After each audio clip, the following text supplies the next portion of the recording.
Ano ang pinaka-epektibong paraan upang malunasan ang mga suliranin sa buhay? Naniniwala ako na hindi maiiwasan ng mga suliranin sa buhay. Napakaraming mga factors, circumstantial things that surrounds life na nagdudulot sa atin ng mga iba't ibang suliranin. Physically, emotionally, economically, mentally, napakaraming suliraning that besets human life on earth now.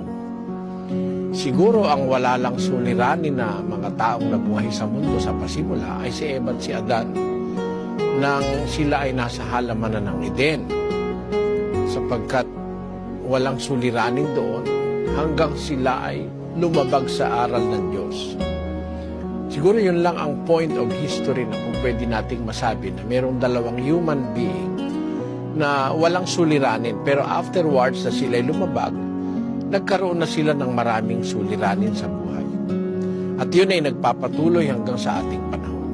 Yung suliranin o problema, hindi po yan naiiwasan, mga kapatid. Laging nandyan yan nakaabang. Along the way, you will meet some problems in life. Ano ang pinaka-epektibong paraan para ma-overcome ito? Pati ang stress. Stress is defined in the dictionary as anxiety or yung sinasabi na feeling of worry, nervousness or agitation, often about something that is going to happen. Sometimes stress is defined as a mental strain on a person because of the pressure of work. Yan ang mga sinasabi ng diksyonaryo ng tao tungkol sa salitang stress. Ito'y related doon sa salitang suliranin. Ito'y mga pressures in life, mga bagay na nakakapagdulot sa atin ng emotional imbalances. Maaring mag-cause ito ng high blood pressure at maaring mag-cause ito sometimes ng depression, which may lead to other disease. If you are going to notice, the word disease are two words combined. Is and this. This is, meaning impairment of health or a condition of abnormal functioning.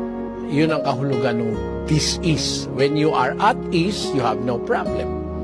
But when that easiness is being troubled by something that bothers you in your mind, in your physical being, then you have a disease condition that is abnormal.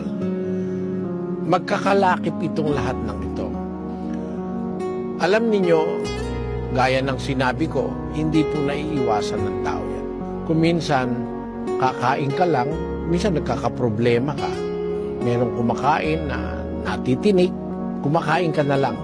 Supposedly, you must enjoy your food for it to nourish the body properly. You see, sa pagkain pa lang nagkakaproblema tayo.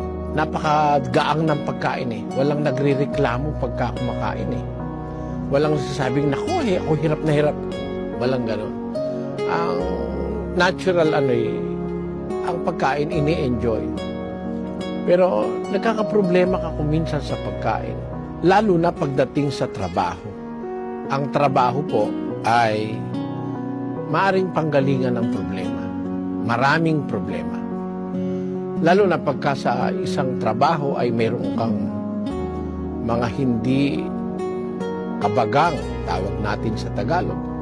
When you are working with people who are not as accommodating as they can be, you will find pressure, problems, anxiety in work. Especially so if you are not for that work.